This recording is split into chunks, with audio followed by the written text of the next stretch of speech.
बंगला calendar के अनुसार आज कविगुरु रविंद्रनाथ टैगोर की पुण्यतिथि है। इस अवसर पर आसनसोल नगर निगम की तरफ से रविंद्र भवन प्रांगण में लगे कविगुरु और रविंद्रनाथ टैगोर की प्रतिमा पर माल्यार्पण किया गया।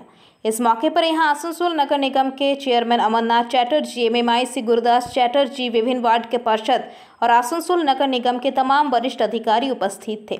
यहां पर सभी ने कविगुरु रविंद्रनाथ टैगोर की प्रतिमा पर माल्यार्पण किया। इसके उपरांत अपना वक्तव्य रखते हुए अमरनाथ चैटर्जी ने कहा कि कविगुरु रविंद्रनाथ टैगोर के बारे में कुछ भी कहना सूरज को दिया दिखाने जैसा है।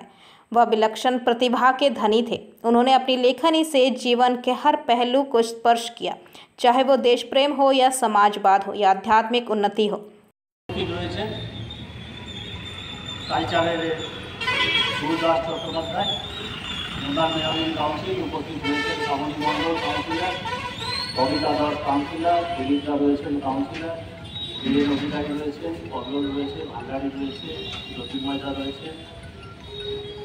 পর্যটী মানুষজন আজকের এই অনুষ্ঠানটা কর্তব্যের মধ্যে পড়ে।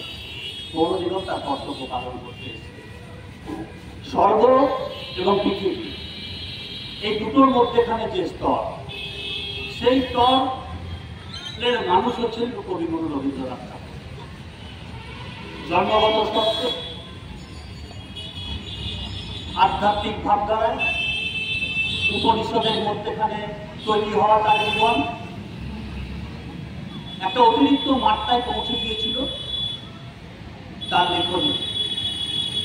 130-40 বছর পরেও আমরা সেই লেখনী নিয়ে গর্ববোধ করি, নিজেদের জীবনকে অতিবাহিত করি।